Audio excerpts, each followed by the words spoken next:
The alarm screamed through the communications tower for the 7th time that day.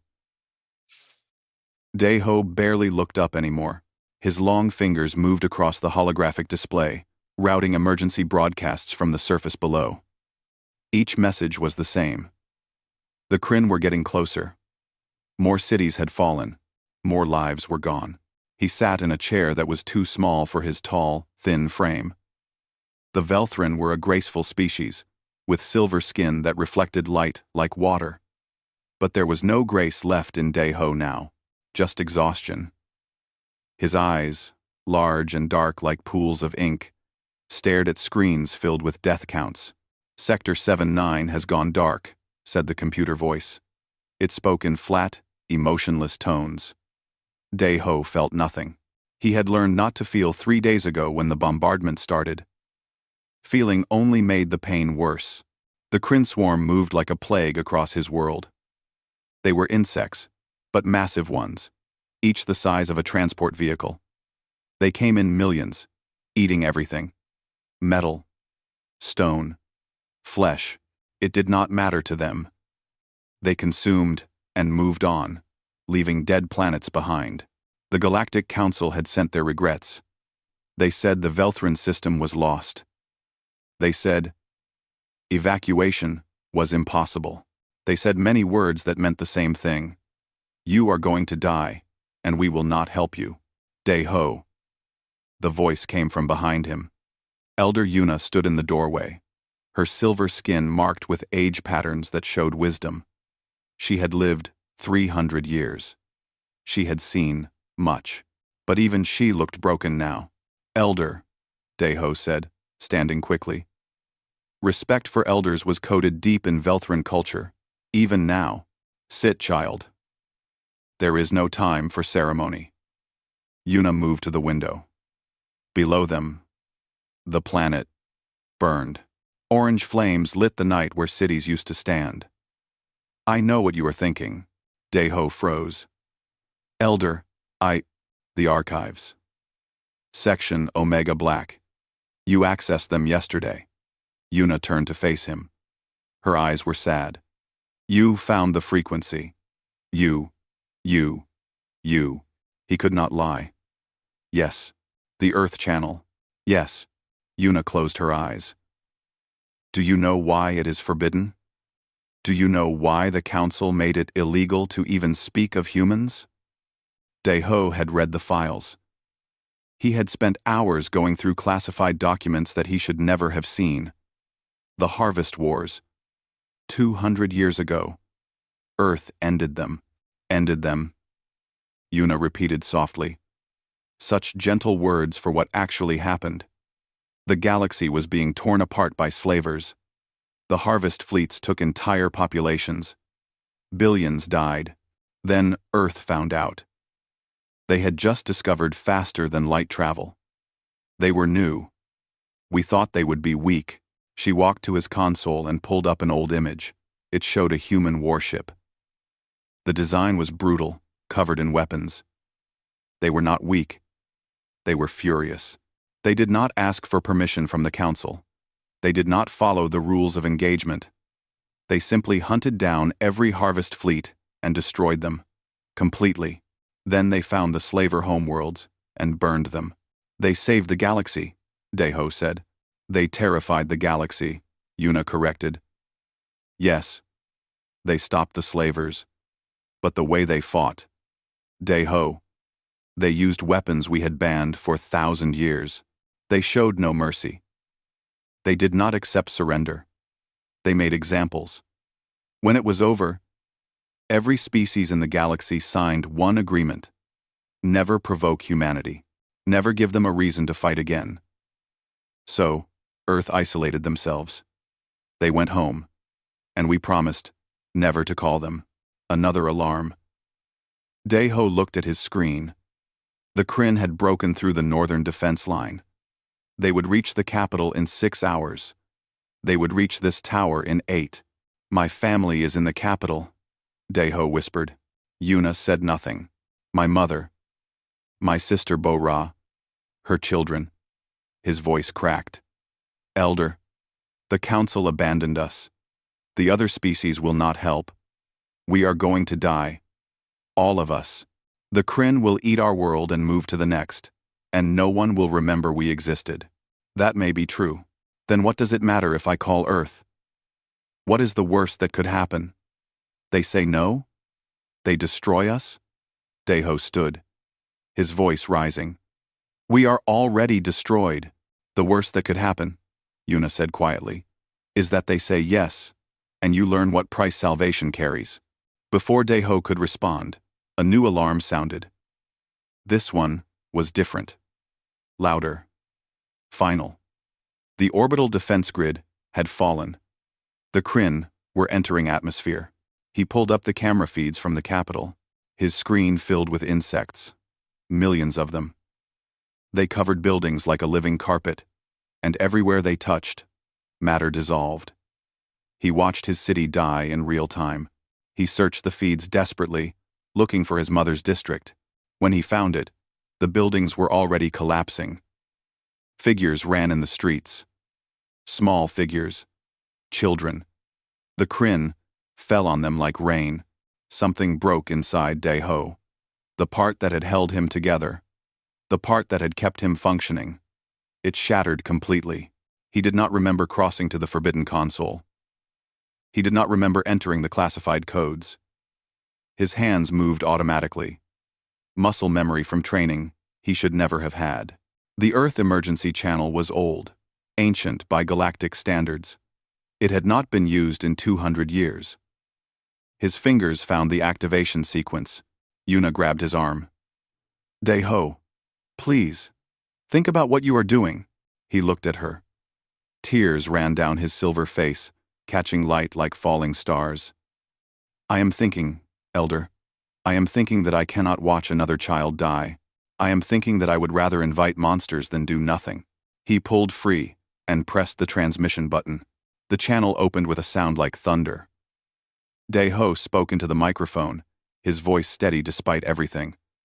This is Velthrin System. Galactic coordinates 773 Mark 825. We are under attack by the Kryn swarm. The Council has abandoned us. Billions are dying. Please. If anyone is listening, if Earth is listening, someone help us. Silence followed. Long and terrible. Deho slumped in his chair. He had broken the galaxy's greatest law, and no one had answered. Then the speaker crackled. A voice came through. Human. Male. Speaking in perfect galactic standard. Message received. Velthrin System. Earth Defense Command. Acknowledges your distress call. We are responding. Hold your position. Help is coming. The transmission ended. Deho and Yuna stared at each other in the darkness of the tower. Outside, the world burned. But somewhere in the void between stars, humanity was waking up, and the galaxy would never be the same. Admiral Hansol was dreaming of his daughter when the call came. In the dream, she was 5 years old again, laughing as he pushed her on a swing. The war had not happened yet. He had not seen the things that haunted him. His hands were clean. The alarm pulled him from sleep. He sat up in his quarters at Earth Defense Command. Seoul Military District. 3 in the morning. Alarms at 3 in the morning were never good news. His personal communicator buzzed. The face of General Wonshik appeared, and Hansol knew immediately that something was very wrong. Wonshik looked frightened. The general had fought in the Harvest Wars. Very few things scared him anymore. The channel, Wonshik said without greeting. Hansol was already pulling on his uniform. Which channel? The emergency channel. The one we left open 200 years ago. Hansol's hands stopped moving. That is not possible. The galaxy knows better. Someone did not know. Or did not care. Velthrin System. They are being destroyed by the Kryn swarm. The message came through 20 minutes ago. Wonshik paused. Command already sent an automated response. We told them help was coming. We told them. Hansol felt anger rising. Who authorized that? Protocol did. The system responded automatically. We never shut it down completely. Wonshik's face was grim. The president is being woken. Emergency council in 30 minutes. Get here. The screen went dark. Han Sol finished dressing in silence. His reflection stared back from the mirror. He was 53 years old. Gray touched his hair now. Lines marked his face. Scars from the Harvest Wars crossed his left arm, visible when he rolled up his sleeves. The command center was chaos when he arrived. Officers ran between stations. Holographic displays showed the Velthrin system, 847 light-years away. Red markers indicated Kryn forces. There were thousands of them. President Ji Woo stood at the central display. She was younger than Han Sol, barely 40. But she had won the global election by a massive margin. The people trusted her. She turned when Han Sol entered. Admiral. Tell me. This is not real. I wish I could, Madam President. She gestured at the display. The Velthrin planet rotated slowly, covered in red markers. How bad is it? Very bad. The Kryn are a consuming species. They eat everything. The Velthrin population was approximately 8 billion. Current estimates. He checked his data tablet. 2 billion remaining. Maybe less. Ji Woo closed her eyes. And the Galactic Council has declared the system lost. They are not responding. Of course they are not. She opened her eyes again. How long since we had contact with the galaxy? 197 years. After the Harvest Wars ended, we went home. The Council asked us to leave. We agreed. Because they were afraid of us. Yes, Madam President. They were very afraid. The door opened and more officials entered. Defense Minister Sang Min. Intelligence Director Eun Ji. Ambassador Kyung Soo, who handled what little contact Earth still had with the wider galaxy. They gathered around the display. Kyung Soo spoke first. We need to discuss the implications of responding. If we send ships, we break 200 years of isolation. The galaxy will react. Some species still have nightmares about us. Let me be clear. Ji Woo said, her voice cutting through the room. Are you suggesting we ignore a distress call? That we let billions die because we are worried about politics? I am suggesting we consider all factors, Madam President. I have considered them. Ji Woo touched the display, zooming in on the Velthrin planet. Cities burned in the images. We isolated ourselves because the Harvest Wars changed us. We did terrible things. Necessary things, but terrible. We needed time to heal, to remember who we were before we became killers. She looked around the room. Have we healed? I do not know. Maybe we never will, but I know this.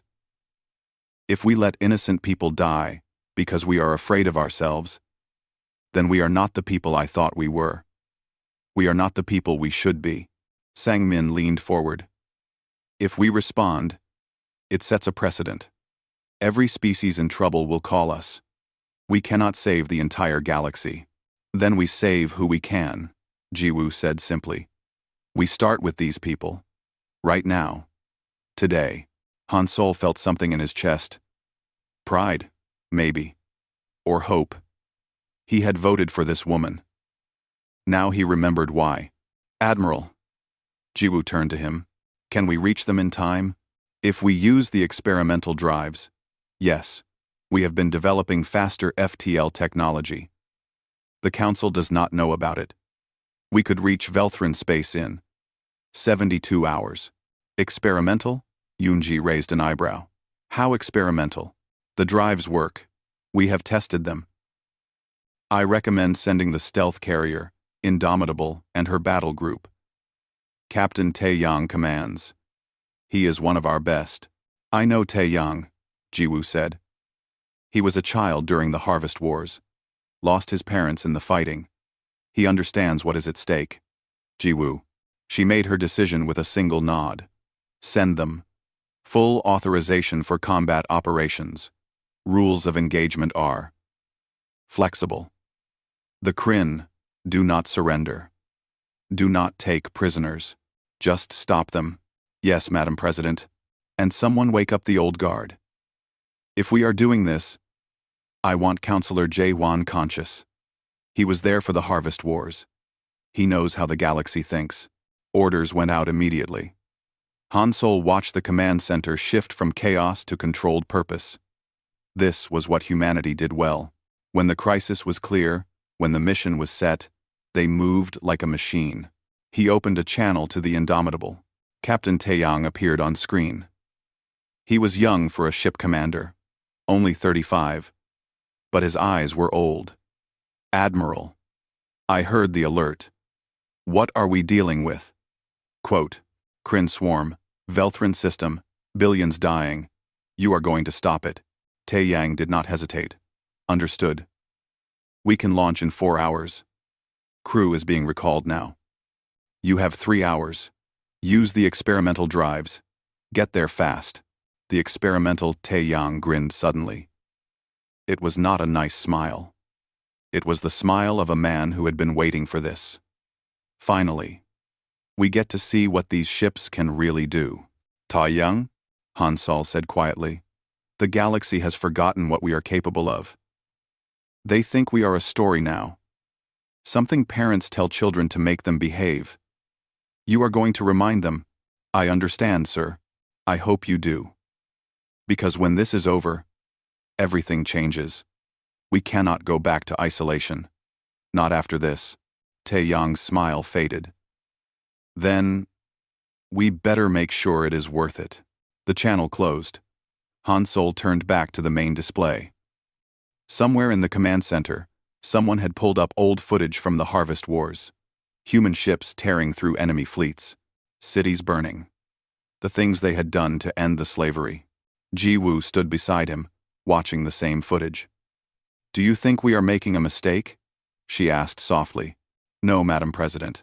I think we are making the only choice we can live with. Even if the galaxy hates us for it, the galaxy already hates us. At least this way, we earn it by doing something good. 3 hours later, the Indomitable and her battle group launched from lunar orbit. They accelerated to speeds that should not have been possible, tearing open holes in space with their experimental drives. The journey would take 3 days. On Velthrin, Daeho watched his world die and hoped the humans would arrive in time. In the Galactic Council chambers, automated systems detected the launch and sent alerts. By the time those alerts reached important people, Earth's ships were already gone, moving faster than any tracking system could follow. The sleeping giant was awake, and it was very, very angry. The Indomitable dropped out of faster-than-light travel at the edge of Velthrin system. Captain Taeyang stood on the bridge, watching the tactical display populate with targets. His face showed nothing, but his hands gripped the command rail until his knuckles turned white. Report, he said. Lieutenant Dong-hyun worked his console quickly.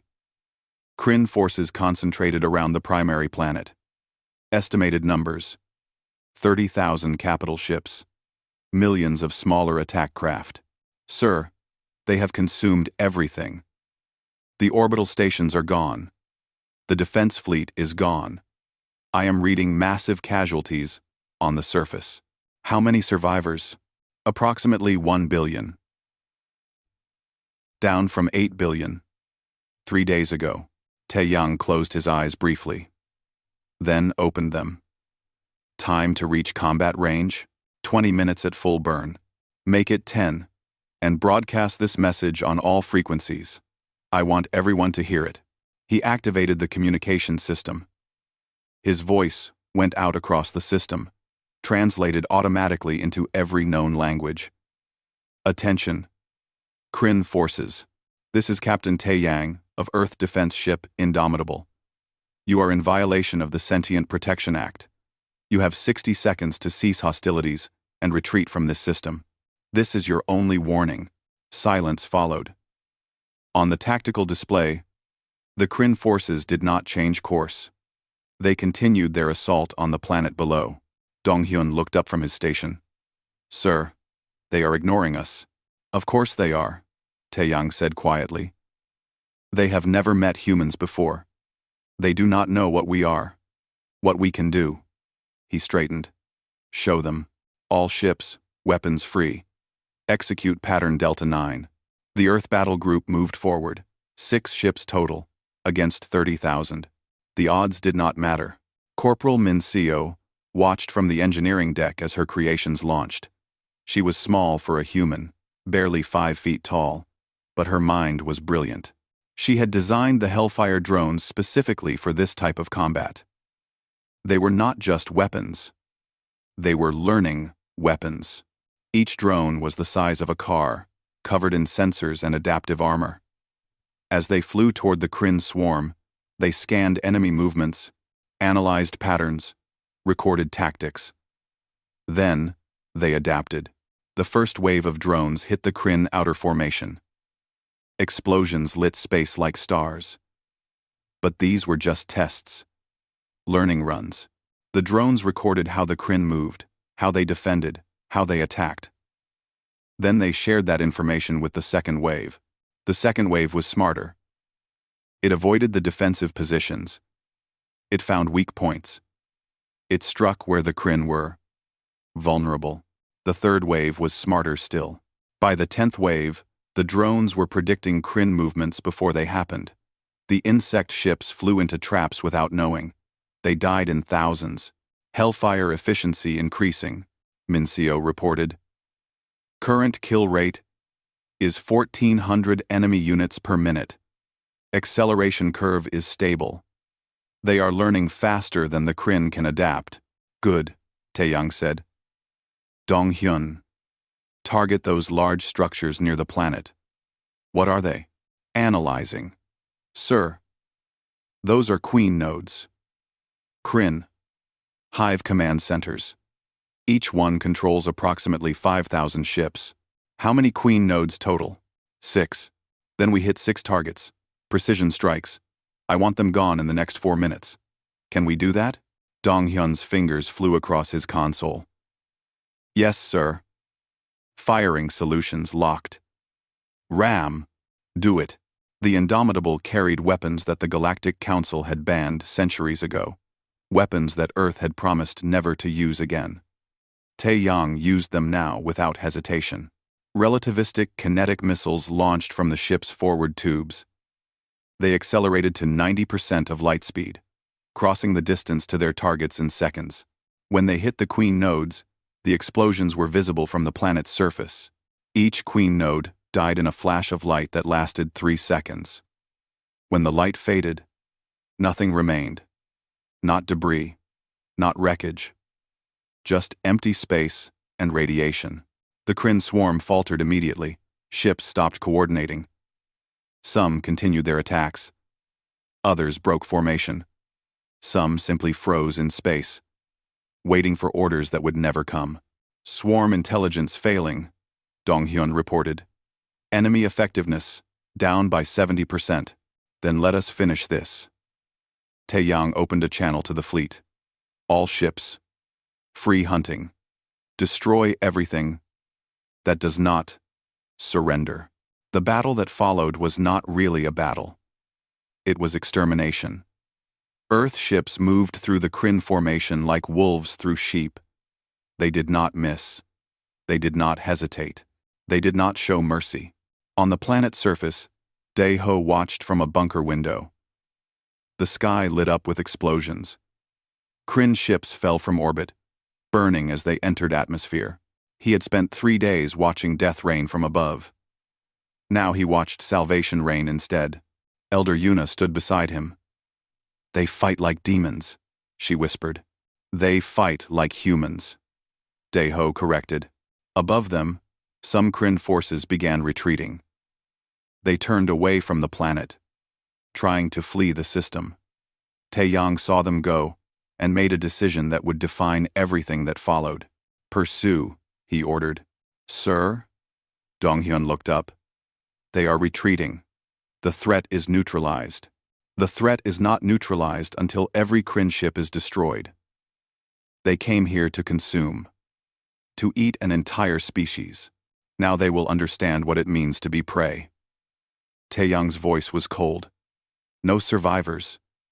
No exceptions. Hunt them down. The Earth ships accelerated. They were faster than the Kryn. Much faster. They caught the fleeing insects within minutes. What happened next was brutal.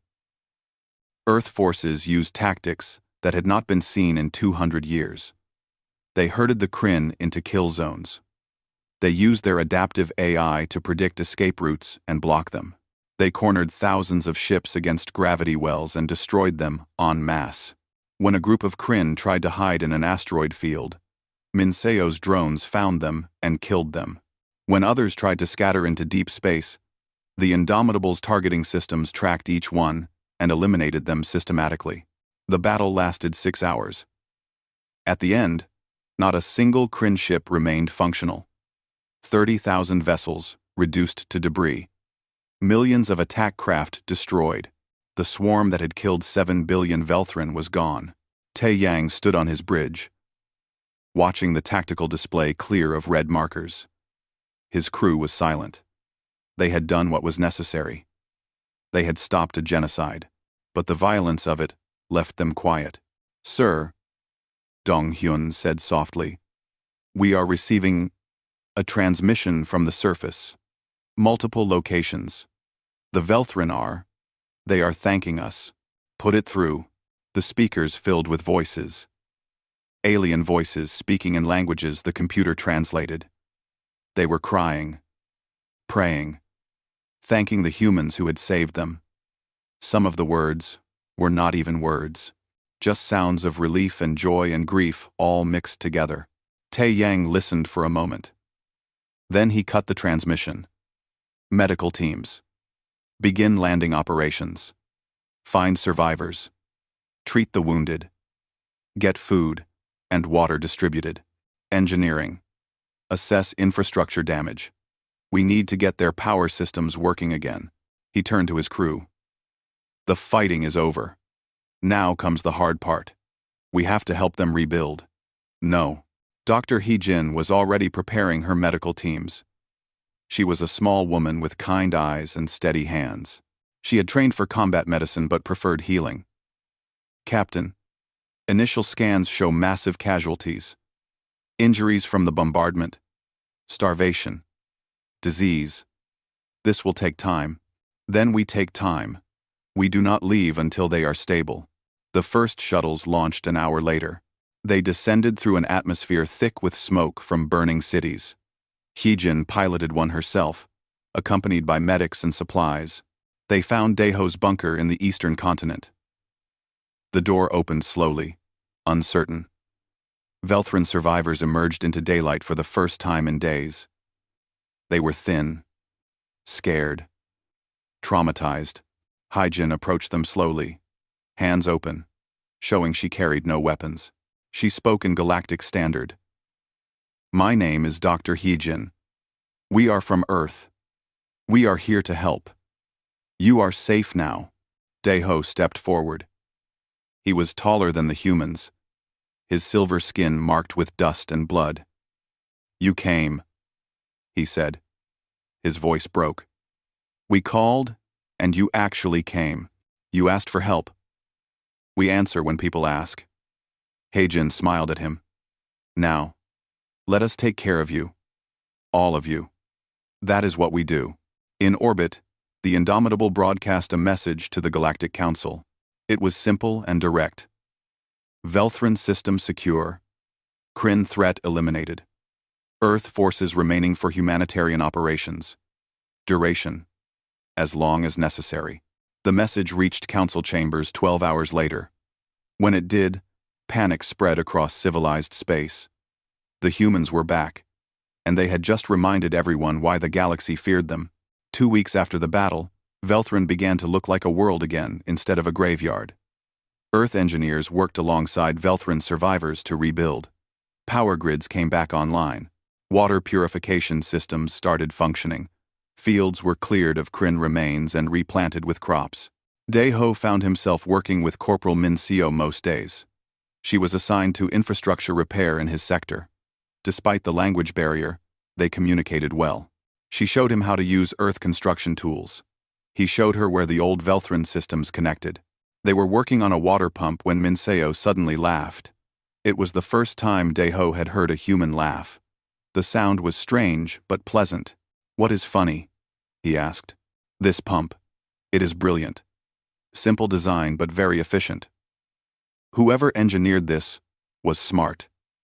She wiped grease from her hands. "On Earth, we would use something 3 times more complicated and probably break it within a year. You think our technology is good?" Deho was surprised. "But you have faster ships. Better weapons. You cross the galaxy in days." We have different technology. Not better. Just different." Minseo smiled at him. "You know what I noticed about Velthrin engineering? Everything is built to last. Built to be repaired. On Earth, we build things to be replaced. That is not better. That is just wasteful." They worked in comfortable silence after that. Deho found himself relaxing around her. Around all the humans, actually. They were not what he expected. They joked while they worked. They shared food with Velthrin survivors. They played with Velthrin children, teaching them Earth games. They were nothing like the monsters from the stories. Elder Yuna did not agree. She found Deho that evening as he was eating. The meal was human military rations, donated because Velthrin food production had collapsed. It tasted strange but filled his stomach. "We need to talk," Yuna said. She looked older than before. The stress had aged her. "Of course, Elder." Deho set down his food. "Do you understand what you have done? Calling Earth? I saved our people. You reminded the galaxy that humans exist, and you made us dependent on them." Yuna sat heavily. "The Council is in chaos. I have been monitoring their communications. Some species want to thank Earth. Others want to attack them preemptively. There is talk of war." "War? The humans just saved us." "The humans just demonstrated that they have technology beyond what the galaxy believed possible. They crossed 800 light-years in 3 days. They destroyed a Kryn swarm that should have taken years to defeat. They did it in hours." Yuna's voice was hard. "Do you know what that means? It means they have been holding back. For 200 years, they stayed isolated and let us think they were weak. They are not weak. They are terrifying." Deho thought about Minseo laughing at a water pump. About Dr. Heijin singing softly while she bandaged a child's wounds. They do not seem terrifying. Well, that is what makes them dangerous. They can be kind, gentle, helpful, and then they can kill 30,000 ships without hesitation. Yuna looked at him. "Do you understand the burden you have placed on our people? We owe them everything. Our lives, our world. How do we repay that debt?" Before Deho could answer, alarms sounded. But these were different. Not emergency alarms. Arrival alarms. New ships were entering the system. Deho and Yuna rushed to the communications center. The screens showed a massive vessel dropping out of FTL near the planet. It was not a military ship. The design was too ornate. Too diplomatic. "Galactic Council Transport," the operator announced. "They are requesting permission to land." "Humans gave them permission," another operator added. "A shuttle is coming down. They want to meet with us. And with the humans." The meeting took place in what remained of the Capitol building. One wall was missing, open to the sky, but the main hall was intact. Deho attended because he had made the call. Yuna attended because she was an elder. Captain Tae-young represented Earth. The council representative was a Qualine, a species that looked like walking crystals. Their name was Council Member Biom-su, and they had been assigned to handle the Earth situation. "Let me be clear," Biom-su said, their voice ringing like struck glass. "The council did not authorize Earth intervention. You acted unilaterally. You ignored 200 years of agreement." Tae-young stood with his hands behind his back. His uniform was clean despite 2 weeks of working planetside. The Velthrin sent a distress call. We responded. Is there a law against helping people? There are laws about unauthorized military action, about use of banned weapons, about letting billions die? Taeyang's voice was quiet but sharp. Please. Continue.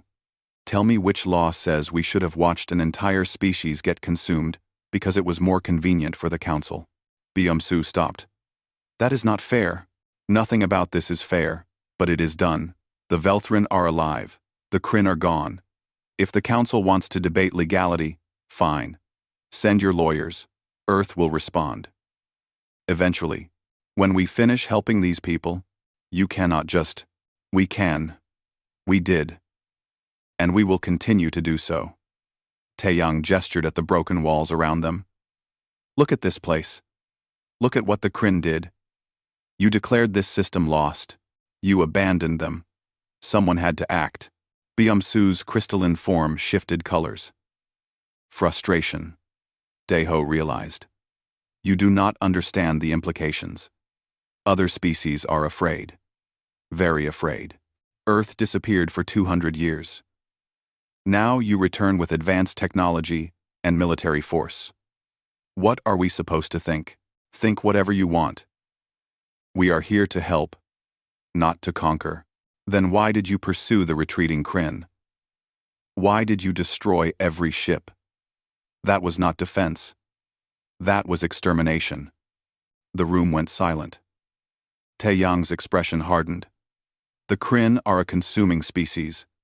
They do not negotiate. They do not stop. They eat everything and move to the next target. If we let them escape, they would have returned. Or they would have attacked someone else. We ended the threat, completely. Permanently. If that makes us monsters, then I accept that label. But those people, he pointed at Daeho and Yuna, are alive because we were willing to be monsters. Byung-Su had no response. If that is all, Taeyang said, I have work to do. Fields to rebuild. Hospitals to supply. Children to feed. You can stay and help. Or you can leave. Your choice. He walked out. Byung-Su turned to Daeho. Is this what you wanted? When you called them? Daeho thought carefully before answering. I wanted my people to live. The humans gave us that. Everything else. I do not know. But I am alive to worry about it. 2 weeks ago, I would not have been. The council representative left shortly after. But the galaxy did not forget. And 3 days later, something new happened. The emergency channel activated again. Another species. Another desperate call for help. Then, another. Then, 5 more in a single day. Word had spread. The humans had answered. The humans had won. The humans were protecting people again. On Earth, President Ji-Woo stood in the command center, watching distress calls pile up on her screens. Admiral Han Sol stood beside her. We cannot respond to all of these, he said quietly. I know. If we try, we will stretch ourselves too thin. We will fail. And then the galaxy will see us as weak again. Or worse, as liars who promised help, but could not deliver. Ji-Woo touched one of the screens. A species called the Marin were under attack by raiders. 15 billion people at risk. What do? We make a choice. We decide who we are. Before she could respond, a door opened. An old man entered, supported by medical staff. He was over 200 years old, kept alive by stasis technology. His name was Counselor Jae-Hwan. He had been there when Earth first joined the galaxy. He had fought in the Harvest Wars. Stop, he said, his voice weak but clear. Stop debating. I know what you are thinking. You think you have to choose between saving everyone or saving no one. That is not the choice. Then what is? Ji-Woo asked. You choose to be honest. You tell the galaxy the truth. Earth will help when we can. We will not always win. We will not always arrive in time. But we will try. And we will be transparent about our limitations. Jae-hwan moved to the command console, the staff helping him. The galaxy does not need perfect saviors. It needs honest ones. Show them that. Ji-woo looked at the distress calls again. Then she made her decision. Respond to all of them. Tell them, we see their calls. Tell them, we are evaluating each situation. Tell them we will help where we can, but we cannot save everyone. And, she paused. Activate the emergency response protocol. Start recruiting. If we are doing this, we need more ships. More people. This is not just one mission anymore. This is our new purpose. The orders went out. Earth began mobilizing. Not for conquest. Not for glory. But to help. On Velthrin, Dae-ho stood on a hill with Minseo, watching Earth ships in orbit. Do you think they will be okay? He asked. Taking on this burden again? Minseo was quiet for a moment. We were never okay. The harvest wars broke something in us. We have been trying to fix it for 200 years. Maybe we cannot fix it by hiding. Maybe we fix it by helping others. By being what we should have been all along. Above them, more ships jumped into the system.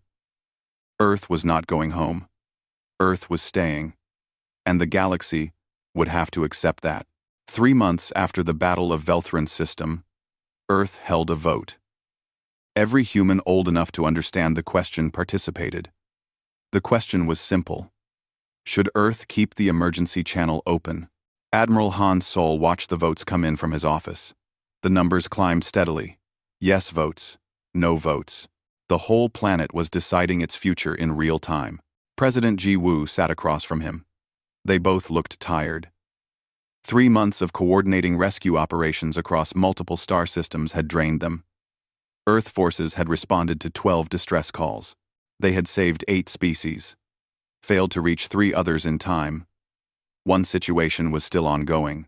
What do you think the result will be? Ji-woo asked. I think people are afraid. But I also think people are good.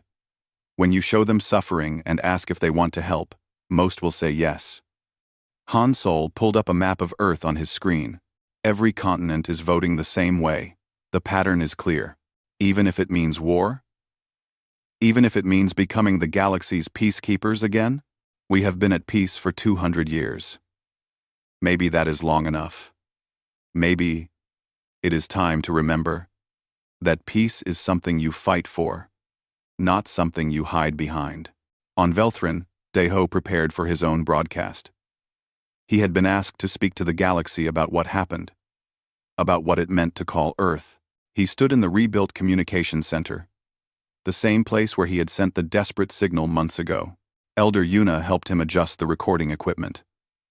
She still looked worried, but there was something else in her expression now. Pride. Maybe. Are you ready? She asked. No. But I will do it anyway. Two. The cameras activated. Dae-ho knew that every species in the Galactic Council would see this message. He took a breath and began. My name is Dae-ho. I am the one who called Earth. 3 months ago, my world was dying. The Kryn were eating everything. The Council declared us lost. I was told that calling Earth was the worst mistake anyone could make. I was told that humans were monsters, that they would destroy us just as surely as the Kryn. I did not care. My family was dead. My people were dying. So I pressed the button. I called the monsters. He paused, gathering his thoughts. They came in 3 days. They fought for 6 hours. They killed 30,000 enemy ships without losing a single vessel. It was the most violent thing I have ever witnessed. It was also the most beautiful. Because when it was over, my people were alive. 1 billion of us, where there should have been none. Then the humans did something I did not expect. They stayed. They helped us rebuild. They shared their food when we were starving. They worked beside us in the ruins. They played with our children. They cried when we buried our dead. These monsters became our friends. The galaxy is afraid of Earth. I understand why. They have power beyond what anyone realized. They have weapons that should not exist. They can cross the galaxy faster than our fastest ships. They are terrifying.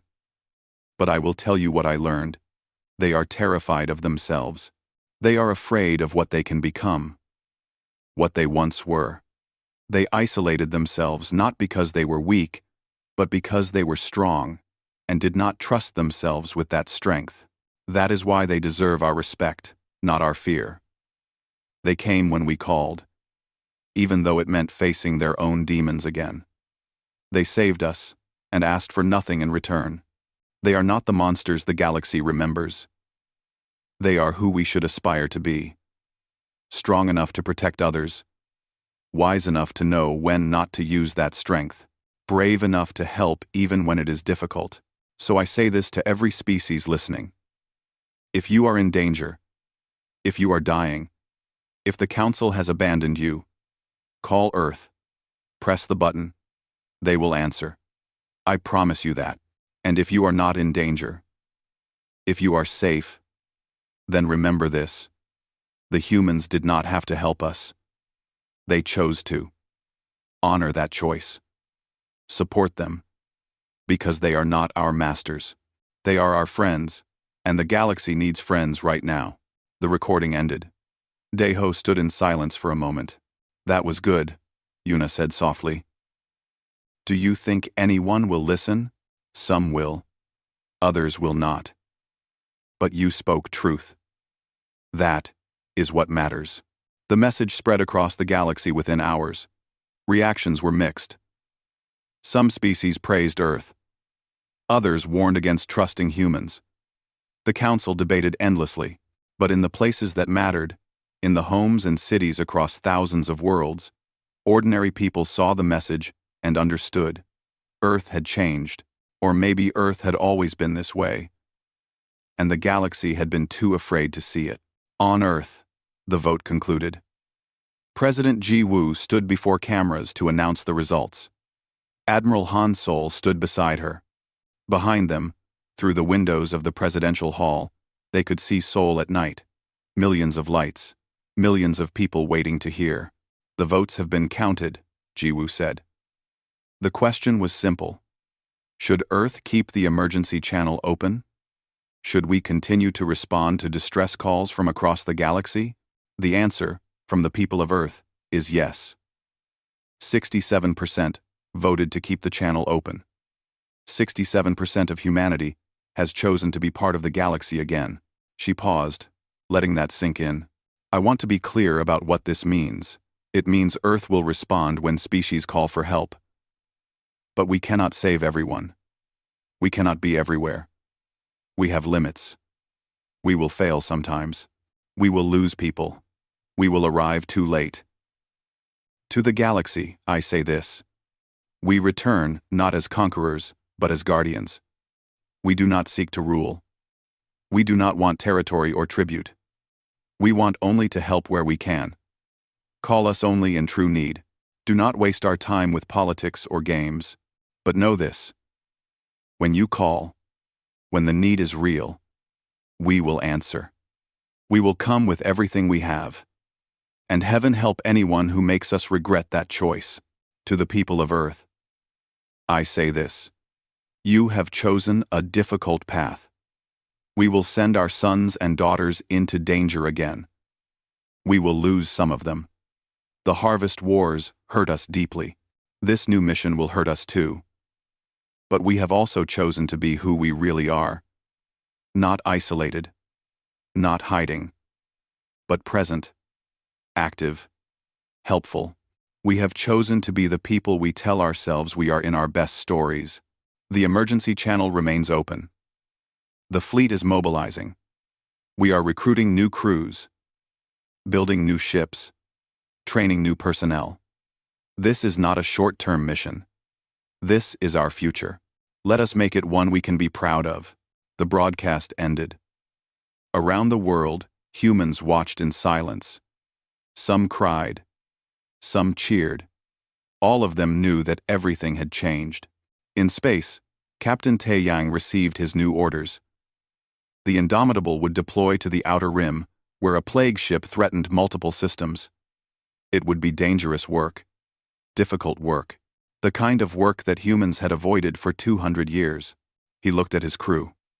Lieutenant Dong Hyun at Tactical, Corporal Min Seo preparing her drones, Dr. Hee Jin checking medical supplies. They were ready. They had always been ready. All hands, Taeyang announced over the ship's communication system. Prepare for departure. We have work to do. On Velthrin, Daeho stood on the rebuilt hill where his city had once been.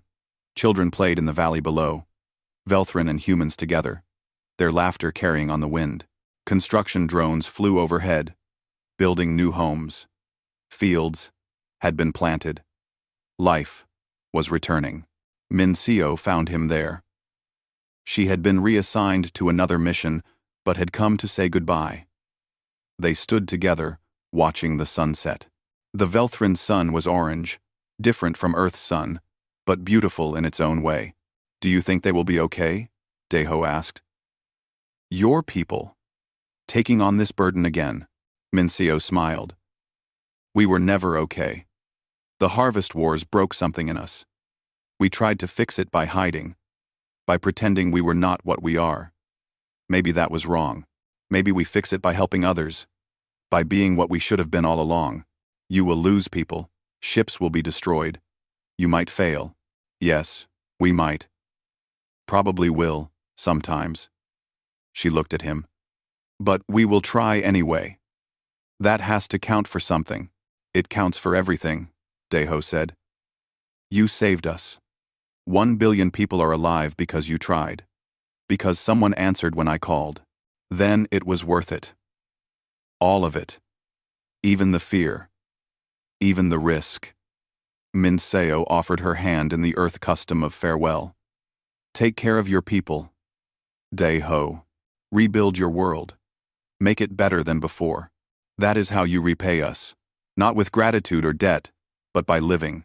Really living. He took her hand. I will. I promise. She smiled and walked away, heading to the shuttle that would take her to her next mission. Daeho watched her go. This small human who had helped rebuild his world with tools and laughter and an unwillingness to give up. Above them, stars began appearing in the darkening sky. Somewhere among those stars, the emergency channel was active, waiting for the next call. The next desperate plea. And when that call came, Earth would answer. Because that was what they had chosen. Not isolation. Not fear. But purpose. That night, a new distress signal reached Earth. A species called the Tauren. Under attack by raiders. 20 billion at risk. The call was desperate. The situation was impossible. In Seoul, Admiral Han Sol saw the alert. He looked at President Ji-woo. She looked at him. They both knew what had to be done. Send the nearest battle group, Ji-woo said, and send this message to the Tauren. The orders went out. Ships launched from lunar orbit, tearing holes in space as they accelerated. Behind them, Earth continued its work. Building more ships, training more crews, preparing for a future where they would no longer hide. On the bridge of the Indomitable, racing toward a plague ship in the outer rim, Taeyang looked at the stars ahead. Somewhere in that darkness, people needed help. People he had never met. Species he knew nothing about. It did not matter. They had called. Earth had answered. That was enough. In the communication center on Velthrin, the rebuilt equipment hummed softly. The emergency channel remained open, broadcasting into the void. And across the galaxy, on worlds where hope had died, people heard a message that changed everything. This is Earth.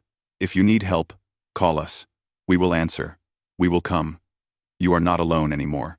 The galaxy would never be the same. Neither would humanity. But perhaps that was okay. Perhaps being the monsters that saved people was better than being perfect and doing nothing. Perhaps trying and sometimes failing was better than never trying at all. The sleeping giant had awakened, and it had chosen compassion over fear, action over safety, Purpose over peace. It was a choice they would make again and again, for as long as anyone needed help, for as long as anyone dared to press the call trigger.